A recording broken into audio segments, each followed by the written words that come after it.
Depuis des années, les autorités algériennes répriment les opposants politiques, ferment les espaces civiques et restreignent les libertés fondamentales. Liberté d'expression, de presse, d'association et même de mouvement. Cette répression s'est accentuée avec la réélection d'Abdelmadjid Tebboune. En septembre dernier, un scrutin marqué par des arrestations et une absence totale de débat politique. Les critiques sont sévèrement punies. Mohamed Tadjadit, militant engagé, a été emprisonné pour avoir utilisé les réseaux sociaux afin de dénoncer les abus. Libérée grâce à un décret présidentiel, elle reste une victime symbolique de la répression. Le 4 juillet, l'artiste franco-algérienne Djamila Bentoui a été condamnée à 2 ans de prison assortie d'une amende par un tribunal d'Alger en lien avec une chanson qu'elle avait composée et dans laquelle elle dénonçait la répression des manifestations du Irak. Elle a été inculpée en vertu de la législation antiterroriste, puis déclarée coupable d'avoir porté atteinte à l'intérêt national dans des vidéos et de incitation à un attroupement non armé. Des experts de l'ONU ont exhorté la Cour d'appel d'Algérie à annuler la peine de prison de Bentoui et à la blanchir de tous les chefs d'accusation. Le 2 octobre, sa peine a été réduite en appel à 18 mois de prison. Le 6 août, un activiste politique membre du parti suspendu MDS, Mouvement démocratique et social, Yassine Mekiresh, a été arrêté et placé en détention pour des publications sur Facebook. Il a été inculpé de propagation de discours de haine et incitation à un attroupement non armé. Il a été condamné en novembre à 6 mois de prison. Les autorités ont continué de réprimer la presse et d'arrêter et emprisonner des journalistes uniquement pour avoir exercé leur métier. Reporters sans frontières a classé l'Algérie 139e sur 180 pays dans son baromètre de la liberté de la presse pour 2024, 3 rangs plus bas qu'en 2023. En janvier, un tribunal de Constantine a condamné une journaliste indépendante, Fouzia Amrani, à 1 an de prison, peine ultérieurement réduite à 8 mois pour outrage à fonctionnaire. Le 27 juin, le directeur du site d'information Algeria Scoop, Omar Ferhat, et son rédacteur en chef, Sofiane Guirous, ont été arrêtés pour la diffusion d'une vidéo critique des autorités et poursuivis pour propagation d'un discours de haine, selon le Comité national pour la libération des détenus. Le 13 juin, la Cour d'appel d'Alger a confirmé la dissolution d'Interface Média, l'agence média créée par le journaliste Ihsan El-Kadi, qui a été emprisonné pendant près de 2 ans pour avoir exploitation d'un service de communication audiovisuelle sans autorisation.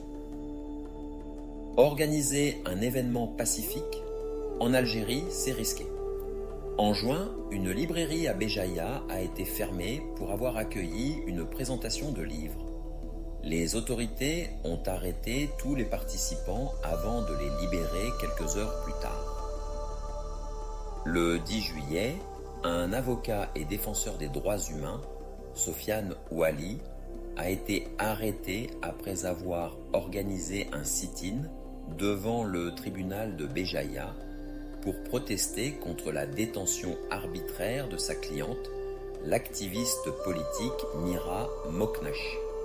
Ouali a été mis en liberté provisoire le 18 juillet, mais il fait l'objet de poursuites au pénal basées sur des chefs d'accusation relatifs au terrorisme.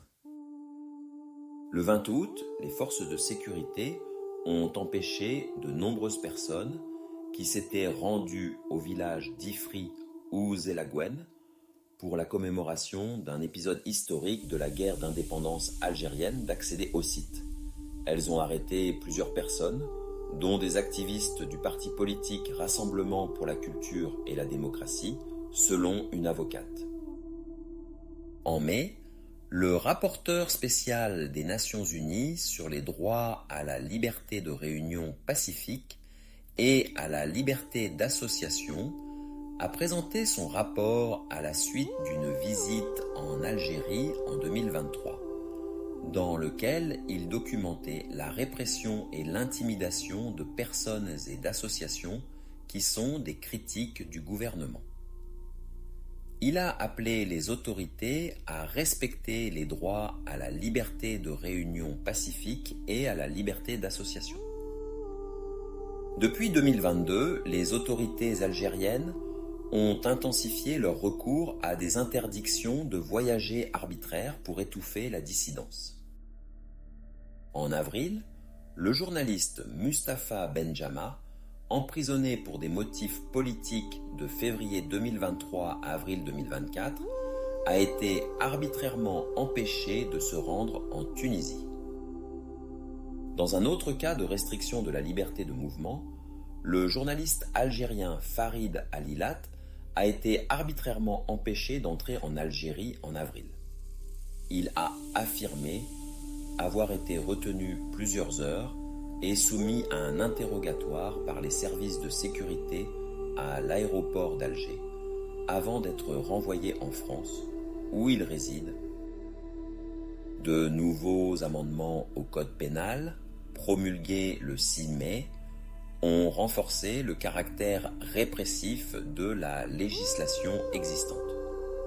Ces nouvelles dispositions criminalisent des actes à la définition vague, comme divulguer des informations jugées sensibles pour la sécurité nationale, la défense ou l'économie, porter atteinte à l'image des services de sécurité ou tout acte de nature à décourager l'investissement. Le 16 novembre, les forces de sécurité ont arrêté l'écrivain franco-algérien Boualem Sansal à l'aéroport d'Alger. Par la suite, les autorités l'ont poursuivi sur la base d'accusations liées au terrorisme.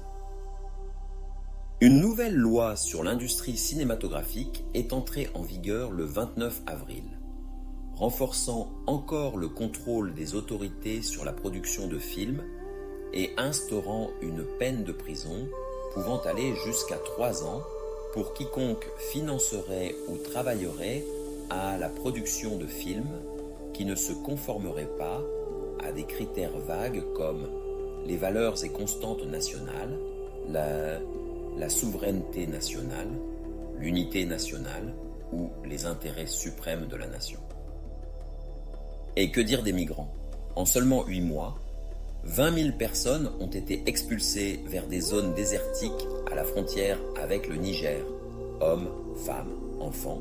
Ces expulsions se font sans respect des droits fondamentaux. Ces événements nous rappellent l'importance de la vigilance et de la solidarité internationale.